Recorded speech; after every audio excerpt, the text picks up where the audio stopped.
네, 시장 진단과 함께 투자 전략 짜보겠습니다. 우리 시장 드디어 오늘 2,700에 안착하는 같은 그런 분위기인데요. 하지만 워낙 순환매가 빠르다 보니까 지수는 올라도 보유 종목 그렇게 수익률 많이 나지 않는 것 같습니다. 그래서 지금 시장 어떻게 대응해 좋을지 점검해 보도록 하겠습니다.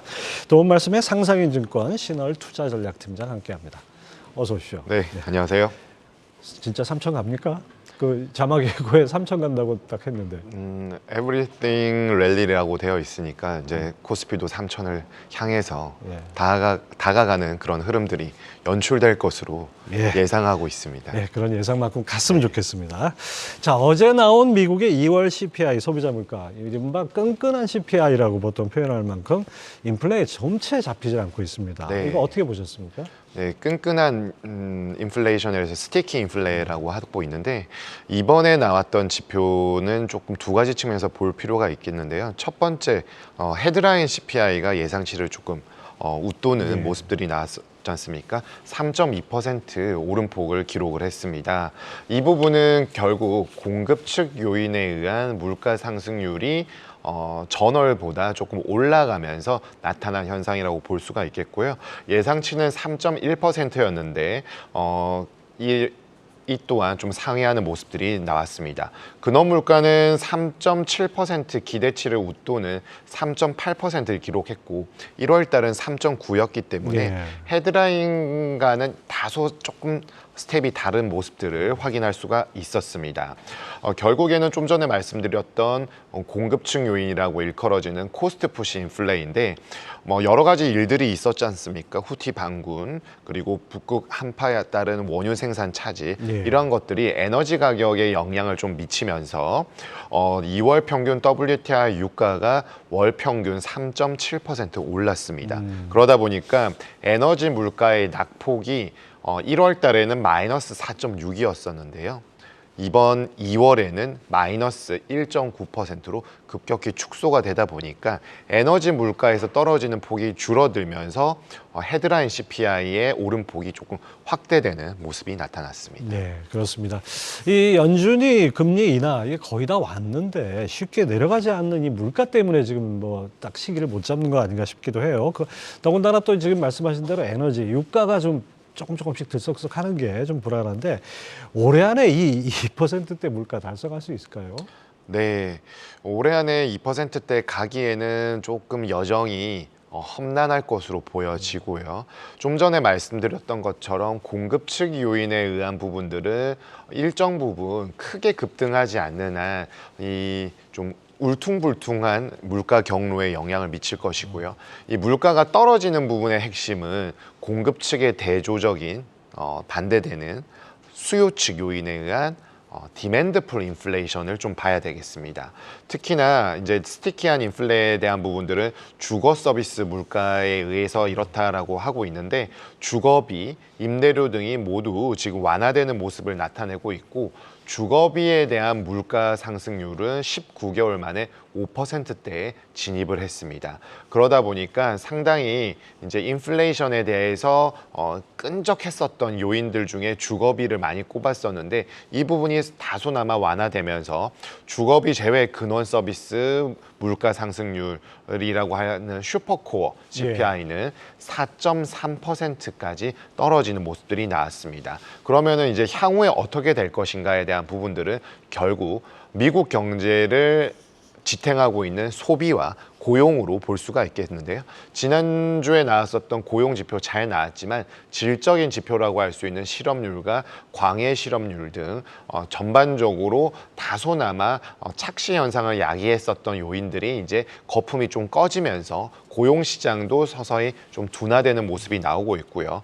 초과 저축에 대한 부분들은 여러 논의가 있지만 거의 소진이 되었거나 소진이 된 직후다라는 평가들이 많습니다. 이러한 부분들이 신용카드 사용액을 늘리고요. 사용액이 늘다 보니까 연체율이 올라가는 모습들이 나오고 있는데 결국에는 향후에 소비의 타이트함으로 좀 나타날 수가 있기 때문에 고용과 소비가 둔화가 된다라면은 이 스티키한 인플레이션에 대한 부분 또한 조금씩 이제 둔화가 될 가능성이 있다. 즉 2%대로 가는 과정으로 있겠지만 연준은 그에 앞서서 액션을 취할 가능성은 점차 높아질 수 있다라고 판단하고 있습니다. 네, 물가가 뭔가 내려가긴 내려가는데 시장 기대치에 못 미치다 보니까 아무래도 이 연준의 이게 연준의 정책 금리 인하 전망도 점점 뒤로 밀리는 것 같아요. 심지어는 뭐 미네어폴리스 연준 총재는 올해 2번 금리 인하도 어렵다 이런 얘기까지 해가지고 네. 이거 좀 어떻게 되나 좀 걱정도 되는데 연준 금리 인하 언제 시작해서 얼마나 내릴 것 같습니까? 네, 저희는 6월 달 FOMC에서 점도표가 수정이 되면서 내려갈 수 있다라고 판단하고 있고요.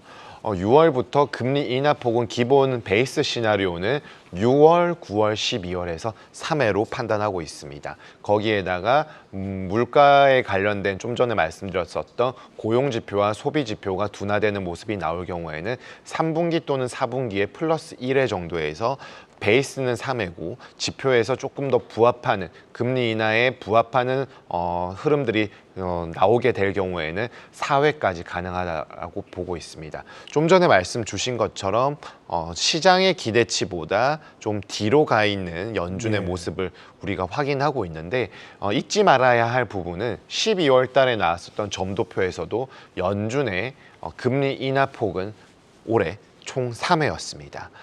여기에서 3회보다 더 줄어들 가능성은 매우 낮다라고 본다라면은 최소 3회를 하게 될 경우에는 늦어도 7월부터는 할 수밖에 없는 상황이라고 보여지고요. 그렇죠. 6월 달 점도표 3월도 나오지만 3월에는 큰 변동이 없을 것으로 보여지고요.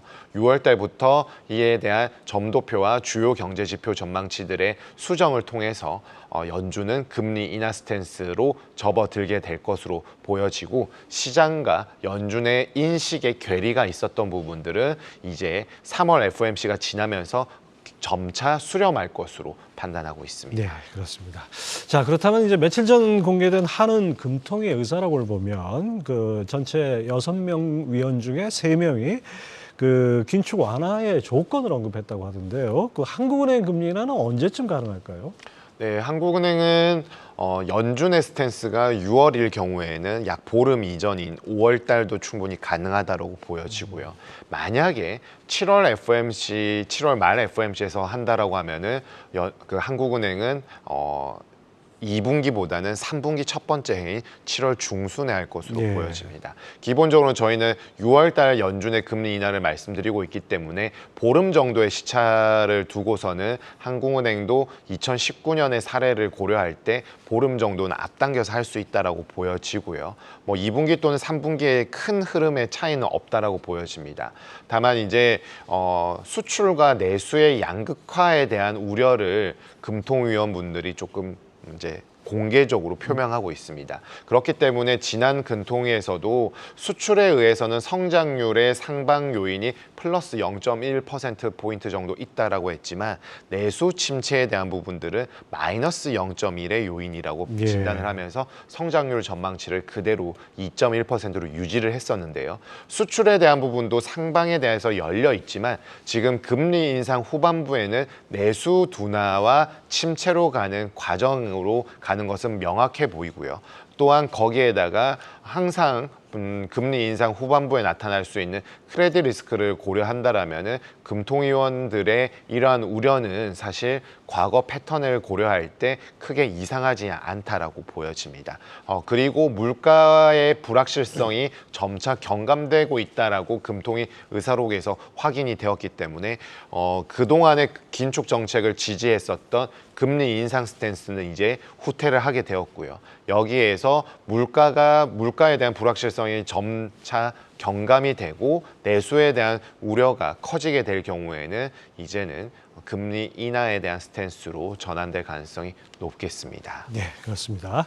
자, 시장을 들여다보면 뭐 미국 기술주 고점 경고는 진작부터 나왔는데 아랑곳하고 지금 계속 상승을 해왔고 특히 엔비디아가 상당히 좀 독주를 해온 그런 상황인데 어제 EU에서 첫 AI 규제법이 나왔어요. 근데 엔비디아 고점이 이렇다면 이제 온 거냐 아니냐 이런 또 논란이 있을 것 같은데요. 네.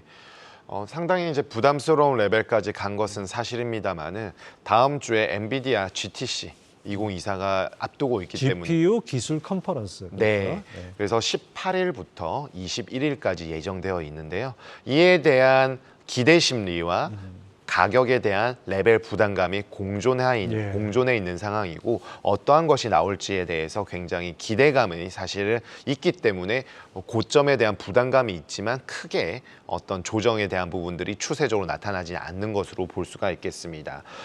추가적인 상승 모멘텀은 이런 GTC 행사를 통해서 유지가 되고 있다라고 볼 수가 있겠고 AI 관련된 부분들, GPT-5 등 차세대 AI 모델에 대한 기대감 또한 유지되고 있는 상황이라고 볼 수가 있겠습니다. 반면에 AI 랠리에 대해서 견조한 실적의 유무에 따라서 이 등락폭 그리고 변동성은 좀 자극될 수 있다라고 보여지는데 그동안에 이제 투자자들이 좀 긴가민가 했었던 부분에 있어서 미국 기업들 특히 AI 관련된 IT 쪽이 워낙에 실적이 좋았지 않습니까? 그러한 학습 효과에 의해서 충분히 유지가 될 수 있다라는 데 조금 더 무게 중심은 있고 가격에 대한 부담감이 있을 때에는 추가적인 실적이나 기타 기대감을 현실화시켜 줄 수 있는 모멘텀들의 결합들을 좀 대기하는 국면이라고 볼 수가 있겠습니다. 그렇습니다. 예. 자, 그다음에 이 추억의 이름이죠. 오라클. 깜짝 실적을 내면서 주가도 크게 상승을 했는데요. 이를 두고 이제 AI에서 IT 쪽으로 온기가 확산되는 거 아니냐 뭐 이런 시각도 있어요. 이렇게 되면 앞으로 미 증시 더 탄력을 받을 수 있지 않을까 뭐 이런 예상도 있는데요. 어떻게 보십니까? 네, 그러니까 이제 AI 발 여러 가지 파급 효과들이 이제 확산이 되는 것으로 해석이 되면서 주가가 좀 올라간 것으로 판단해 볼 수가 있겠고요. 이러한 이제 호실적의 배경으로는 AI에서 클라우딩 컴퓨팅 수요로 이제 확산이 될 수 있다라는 여러 가지 연결고리들의 이제 현실화 부분들이 확인이 되고 있습니다. 그렇지만 AI 발 수요가 그리고 기대감이 온전히 모든 IT 업종으로 다 확산이 될 것이라고 보기에는 다소 이른 측면이 있기 예. 때문에 이러한 모멘텀들이 조금 더 추가적으로 부여가 되어야만 가능한 측면이라고 보여지고 상당히 이에 대해서는 좀 아직은 좀 호재와 악재가 좀 양분되어 있는 상황 속에서 대기하는 국면들이 전개될 것으로 보여집니다. 네, 그렇습니다. 자, 다음 주 지금 앞서 말씀하신 세계 최대 AI 컨퍼런스입니다. GTC가 예정돼 있고 미국 증시가 지금처럼 이렇게 상승세를 좀 이어가는 국면이라면 우리 증시 반도체를 비롯한 IT 기업에도 상당히 호재가 되지 않을까 싶어요. 네, 맞습니다. 일단 반도체 부분은 뭐 잘 아시다시피 우리가 그래도 강점을 띠고 있고 지난 하반기부터 수출의 회복세가 나타났고 작년 연말에 생각했었던 흐름보다 상반기 초반에 수출이 개선되고 있다라는 점은 결국 우리 반도체가 이끌고 있다라고 볼 수가 있겠고요. 오픈 AI 그리고 HBM에 대한 여러 가지 부분들이 좀 맞아 떨어지면서 전개가 되고 있다라고 볼 수가 있겠습니다. 그리고 전반적으로 증시에는 금리 인하에 대한 기대감이 이제 서서히 확산이 되고 있고 작년에만 하더라도 조기 금리 인하 기대감에 대한 되돌림이 좀 충격으로 있었지만 이제 시간이 벌써 3월입니다. 3월이다 보니까 그와에 대한 재료들은 다 어느 정도 소화가 되었다라고 볼 수 있겠고 연 중반에 금리 인하가 되더라도 그 정도는 기다릴 수 있는 환경들이 조성된 가운데 실적들이 뒷받침되고 매크로 지표들의 개선세가 나오는 부분들이 국내 증시에는 긍정적으로 볼 수가 있겠습니다. 그리고 수출 부진이었었던 반도체, 대중 수출 모두 회복되고 있는 점이 증시에도 좀 긍정적으로 판단해 볼 수가 있겠습니다. 네, 긍정적 요인들이 점점 늘어나는 것 같습니다. 자, 요즘 만물 랠리라고 하는데 요즘 미국 증시 상승세보다 더 무서운 게 비트코인 아닌가 싶습니다. 1억 원 간다 그 말이 설마인데 진짜 1억을 훌쩍 넘어버렸어요. 더 오를까요? 쉽게 말씀드리기가 어려운 부분이 아무래도 이 블록체인 가상화폐에 대한 부분인데 대다수 전문가들의 의견에 의하면 현물 ETF 승인으로 제도적인 여건들이 충족이 되었고 반감기라는 그 수요와 공급에 대한 부분까지 맞물려 있기 때문에 변동성은 과거보다 좀 축소가 되는 가운데 방향성은 우상향되는 쪽으로 진단을 하고 있습니다. 그렇지만 차익 실현 매물 그리고 이렇게 코인 가상화폐의 수요와 기대심이 몰릴 때에는 이런 비트코인 죄송합니다. 비트코인이나 이더리움 이외에도 알트코인으로도 투기적 수요가 몰리는 경향들이 과거 반복적으로 일어났었기 때문에 주의할 필요는 분명히 있어 보인다라고 볼 수가 있겠습니다. 그러니까 덩달아 다 뛸 때는 항상 그때는 경계를 해야 된다 이런 말씀이죠. 자, 미국 금리 인하와 더불어서 일본 중앙은행의 피벗, 여기 일본은 거꾸로죠. 그러니까 완화해서 긴축으로 가는 이 피벗이 여전히 관심인데 뭐 일단 춘투를 지켜보겠다는 그런 관점인데 우리나라 시중은행은 엔화 예금이 늘었다고 해요. 이거 엔화 강세에 베팅하는 거 아닌가 이런 분들이 많이 늘어난 거 아닌가 싶은데요. 어떻습니까? 네. 맞습니다. 지금 춘투를 통해서 임금 인상이 상당 부분 전개될 것으로 보여지고 있습니다. 특히나 물가 상승률에 대한 부분의 핵심은 기업들의 이익 창출과 기업의 이익이 누적됨으로 인해서 고용자들의 임금을 올려줄 수 있는 부분인데 이번 춘투에서는 대폭 임금 상승, 특히나 인센티브보다는 기본급에 대한 상승으로 전개될 것이라는 기대감이 좀 높은 상황이고 그렇게 될 경우에는 물가 상승까지 이어지는 디플레이션 국면을 온전히 좀 뛰어넘을 수 있는 상황으로 전개되지 않을까라는 기대감이 확산되고 있습니다. 그렇기 때문에 우에다 총리나 정부 당국자들의 엔저에 관련된 발언들, 즉 전반적으로 디플레이션 종식에 대한 자신감을 가질 때 금융 완화 정책을 수정할 수 있다라는 코멘트들이 나오고 있는데요. 그렇게 될 경우에는 그동안에 진행되었었던 달러당 140에서 150엔대에 형성되어 있었던 엔저의 레벨들이 이제 되돌림 강세로 전환될 수가 있기 때문에 투자 시점에 대해서 이제 좀 엔화에 대한 관심이 상당히 높아진 것으로 보여지고요. 다만 지금 2분기 연속 일본 경제는 역성장을 했었습니다.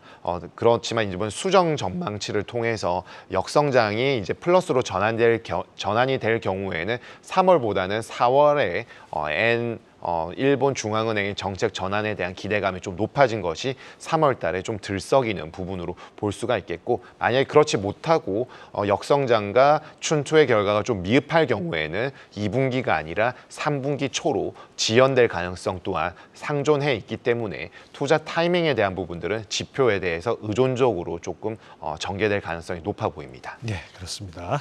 자, 우리 시장 어제 장중 2,700선 터치, 2,700을 본 게 무려 23개월 전이라고 하던데요.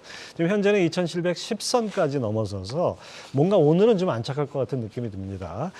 박스권을 탈피한, 박스피를 탈피한 코스피, 아까 모두에서 말씀드렸듯이 3,000 향해서 갈 수 있는 여지가 있다고 보시죠?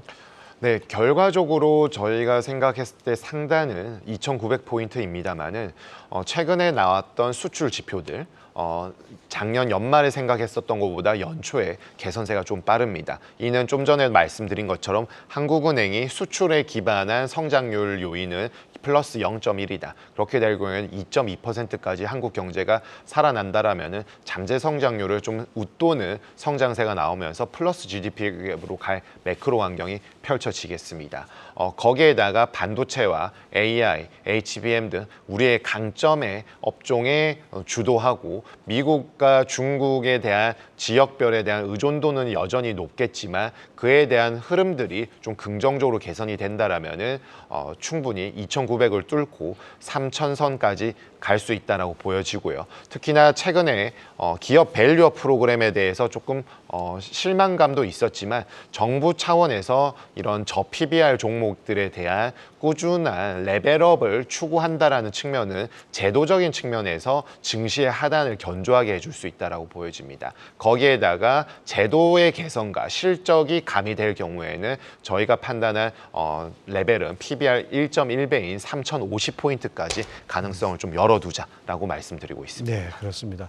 자, 지수가 올라가는 건 좀 반가운 일인데 사실 뭐 과거에도 많이 경험했던 게 지수가 올라도 종목별로 희비가 엇갈리니까 어떤 종목은 신고가가 나오고 어떤 종목은 전체 부진의 늪에서 못 빠져나오는 그런 차별화 양상인데요. 이런 모습 계속 이어질까요?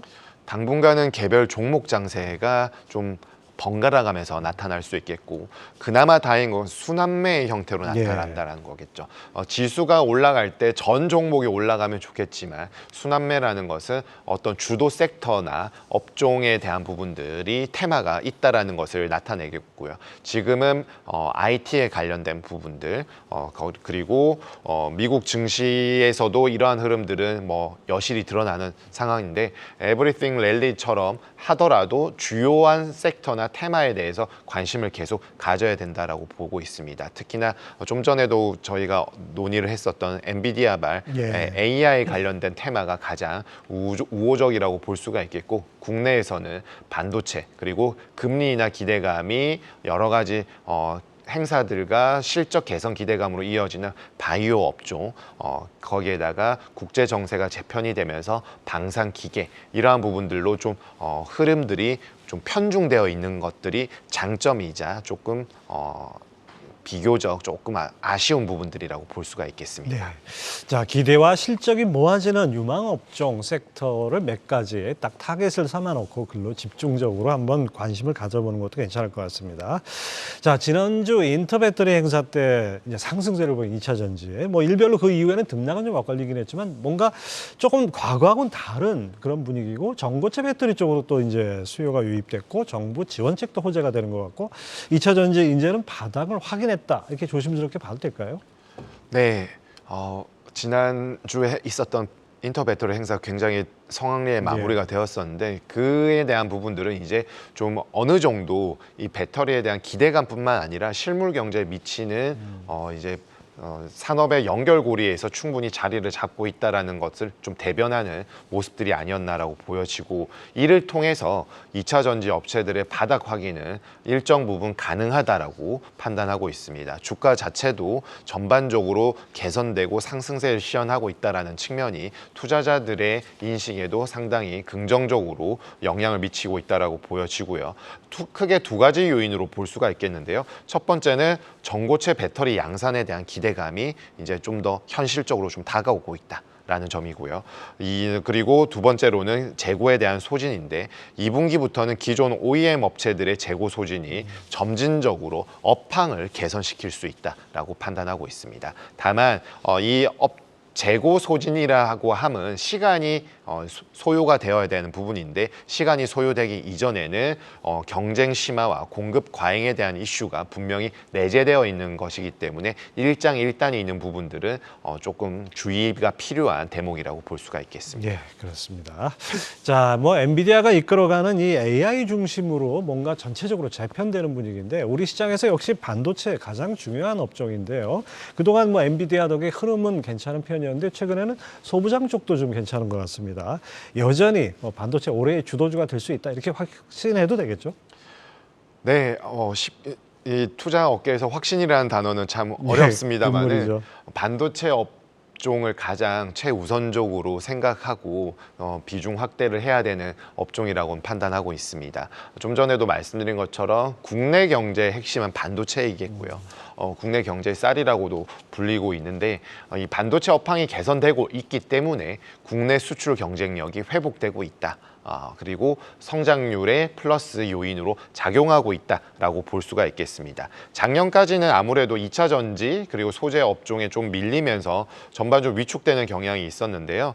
거기에다가 기업들의 감산까지 있으면서 실적들이 좋지 않았었습니다. 그렇지만 24년도에는 감산이 마무리되고 이제 업황이 개선될 수 있는 기대감이 나타나고 있는 가운데, D램, 낸드 플래시, 메모리 반도체들의 가격이 조금 올라가는 모습들이 나오고 있고, 수요에 있어서도 업황이 개선되면서 조금 이제 유입이 되는 모습들이 나타나면서 반도체가 주도 섹터가 될 수 있다라는 기대감이 현실적으로 다가오는 흐름에 부합한다라고 판단하고 있습니다. 네, 최근에 또 시장에서 아주 관심을 뜨겁게 받는 섹터가 바이오 아닌가 싶은데요.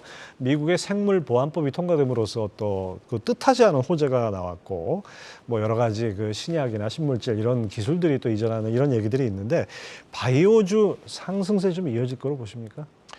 바이오주는 금리와 가장 좀 밀접하게 있고, 거기에다가 연구 개발 대한 부분들이 현실화될 수 있느냐에 대한 판단들이 복합적으로 있는데 그러다 보니까 변동성은 있지만 지금 국면에서는 긍정적으로 보는 것이 사실입니다. 첫 번째, 좀 전에도 말씀드렸었던 것처럼 금리 인하는 연준 빠르면 금년 6월부터 가능하다라고 보여지고요. 이에 따라서 위험자산 선호 심리가 회복될 때 바이오가 대표적으로 회복이 되는 업종이라고 보고 있습니다. 이에 따라서 외국인 투자자들의 순매수세도 집중되고 있습니다. 그리고 말씀하신 것처럼 미 상원에서 생물보안법이 통과되면서 CDMO 업체의 상승세가 시현된 점도 있겠습니다.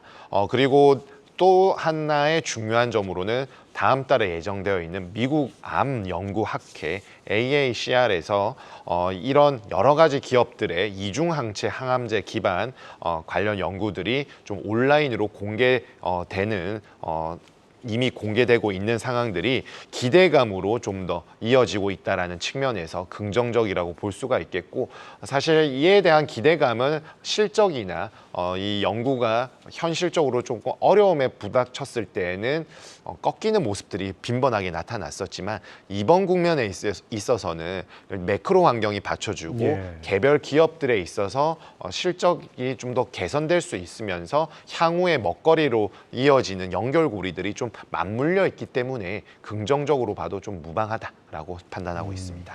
그렇죠. 개별 기업들의 성과에다가 매크로 환경까지 뒷받침된다면 조금 더 이게 순풍에 좀 노슬다는 이런 모습이 되겠죠. 자, 그다음에 금융주 요즘 또 뜨거웠죠. 밸류어 프로그램이라는 호재가 있었고 동시에 또 홍콩 ELS 분쟁 조정 기준안이 어떻게 나올 것이냐 이거 관심이 있었는데 일단 안도하는 분위기입니다. 이 금융주 계속 관심 이어질까요? 네, 정부 차원의 기업 밸류어 프로그램은 단시일 내에 끝날 문제가 아니라고 보여지고요. 총선 이후에 지금의 의회 구성이 다시 바뀐다라면은 정부 차원에서 세부안을 통해서 조금 더 드라이브를 걸 가능성이 있겠으며 일본의 사례를 통해서 보았을 때 저 PBR주의 레벨업이 나타날 경우에는 증시 지수의 동반 상승으로 이어질 수가 있는 대목들이 있기 때문에 정부 차원에서 이를 좀 외면하기는 어렵다라고 보여지고 외국인 투자자나 국내 기관 및 개인 투자자들의 인식 또한 함께 좀 좋아지는 모습들이 있기 때문에 이에 대한 관심도는 유지가 될 것으로 보여집니다. 네, 그렇습니다. 자, 그동안 밸류업 관련해서 이제 저 PBR주로만 이제 관심이 집중됐는데 이제는 또 저 PER, 주가 수익 비율이 낮은 종목에 주목해야 된다. 이런 의견도 있습니다. 이거 어떻게 보십니까? 네, 당연한 밸류에이션의 히스토리상 PBR이 이슈가 되고 집중도를 받게 되면은 PBR 이외의 지표에 대해서도 당연히 기대감을 갖기 마련이 되겠죠. 북밸류 이외에 어닝에 대한 부분은 기업의 핵심이기 때문에 향후 먹거리에 대한 부분들을 고려한다라면 PER에 대해서도 당연히 갖게 되고 이 밸류에이션을 통해서 어떤 이 현재 가격보다 조금 미진하다라는 있을 때에는 전반적으로 유입이 될 환경들을 정부 제도적인 측면에서 좀 만들어줬다라는 차원에서 긍정적이라고 볼 수가 있겠습니다. 다만 밸류에이션이라는 것은 지표에 의해서 이러한 모습이 있으면 또 다른 상반된 측면들이 있기 때문에 복합적으로 고려가 필요한데 그러하다 보니까 저 PBR 주인 동시에 고 ROE 에 대해서 관심을 가졌었던 것이고요. 지금은 저 PER 그리고 프리 캐시 플로우에 대한 부분들이 긍정적으로 잘 나오는 그런 업종에 대해서도 관심을 갖게 되는 파급 효과가 좀 이루어질 것으로 보여집니다. 네, 이제 지표 공부도 많이 해야겠습니다. 자, 워낙 개별 종목 장세가 펼쳐지다 보니까 이 분야별로 이슈 따라가기가 너무 힘듭니다. 이럴 때 수익률을 좀 높일 수 있는 방안, 투자 전략이 있을까요? 네.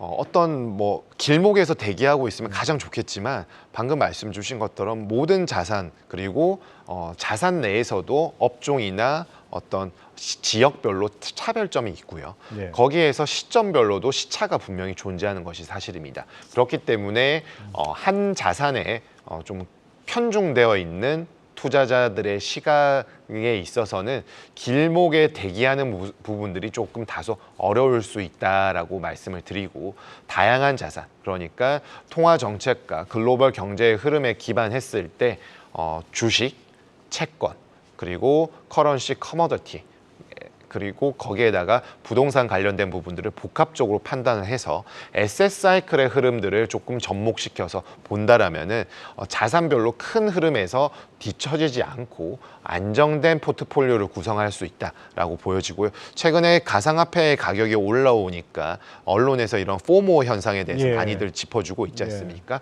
편중되어 있을 때는 이에 대한 비중이 노출되지 않았을 때 굉장히 좀 두려움이 있을 수 있습니다. 뒤처진다라는 생각들이 아무래도 투자자들 모두 가질 수가 있는데 포트폴리오에 대한 비중이 좀 편중되지 않고 고루고루 본인만의 포트를 잘 짜서 대기하고 있으면은 한 포트가 좋을 경우에는 좀 둔화가 되는 부분은 있겠지만 고루고른 이제 포트를 통해서 수익률을 조절할 수 있다라면은 포모 현상에서 조금 벗어나면서 안정적으로 자산 시장에 대응할 수 있는 전략이라고 보고 있습니다. 네, 흐름을 잘 짚어가야겠습니다.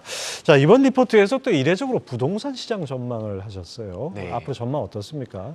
네, 부동산 시장은 좀 전에 말씀드린 에셋 사이클 상에서 가장 사이클이 길고 느리게 반응하기 마련입니다. 그리고 23년도에 인허가가 22년도 대비 30% 줄었는데 착공은 50% 정도 줄어들었죠. 이 말인즉슨 인허가를 받고 아직 첫 삽을 못 뜨고 있다는 것인데 단기적과 중기적으로 조금 상반된 흐름들이 보일 겁니다. 단기적으로는 아까 인트로 이전에 보셨던 태형건설의 이슈처럼 PF 리스크가 분명히 상존해 있다. 유의가 필요한 측면이고요. 이는 금리 인상 후반부에 크레딧 리스크가 나오는 것과 접목이 되겠습니다. 중기적으로는 공급 부족에 대한 부분들이 다시 나타날 것으로 보여집니다. 최근에 공급에 대한 이슈가 있기 때문에 수요처가 몰리는 서울, 경기 남부 지방으로 전세 가격이 올라오고 있는 부분들은 이에 대한 부분에 좀 선행성을 띠고 있다라고 보여지기 때문에 단기적으로는 전국 주택 가격은 약보합으로 판단하고 있지만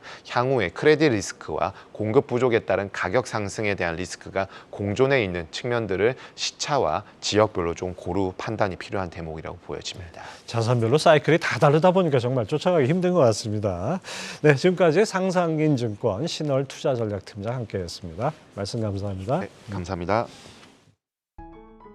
계속해서 다양한 경제 이슈를 알고 싶다면 구독과 좋아요, 알림 설정 부탁드립니다. AI 캐스터 권미정이었습니다.